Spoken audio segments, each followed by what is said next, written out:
teams could distill those to 3 or 4 points each. That's a rough number. And through simple diagrams, illustrate what those are. So we start to have a graphic component to what things are, and we also have an opportunity thinking 10 months out, 11 months out, start to develop a consistent vocabulary.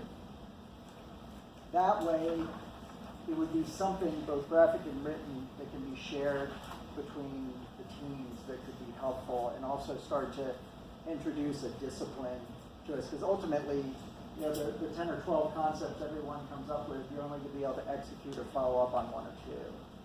So that'll force you to think and force us to think together how those work.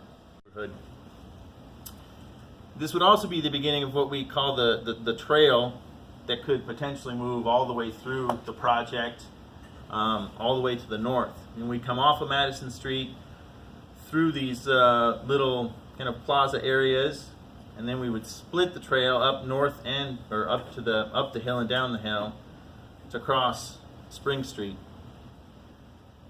This area between Spring Street and Seneca, we propose to be kind of an open lawn, sunny hillside that people can just have unprogrammed activities in, unprogrammed space. There currently is a fountain down here that is what do they call it? A historic fountain that nobody knows about.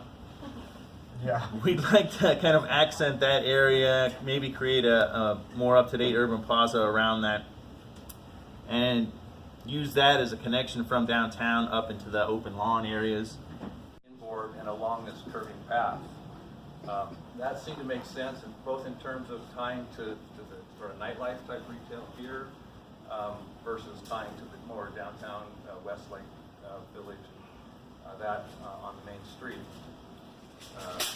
Yeah, and I mean, I don't know if any of in San Antonio or Utrecht, or, you know, these places where there's one datum which is of the street or of the pedestrian, the other is of nightlife or of the water. And we were thinking this is one of those opportunities where by sort of playing with the sort of 2 types of grid and an expression, you could create a sort of a place then. Because that was our big concern was, like, if you just made this about connections only, you're really not placemaking when there's an opportunity.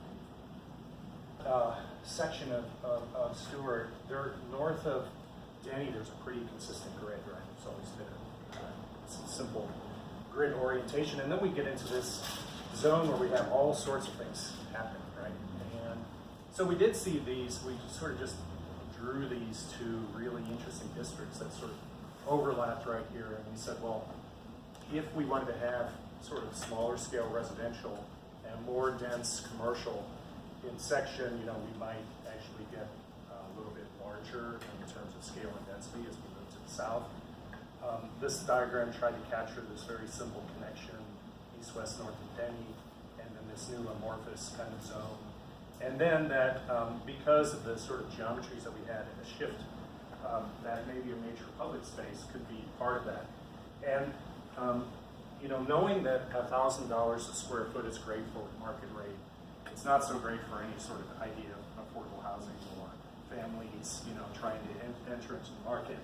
So this idea of having a something like the North Park blocks in Portland, or some sort of sense of open space that might allow the city to pick up some of the tab for this real estate, and maybe even then sell some air rights. In other words, what can we think about to make this really affordable and workable?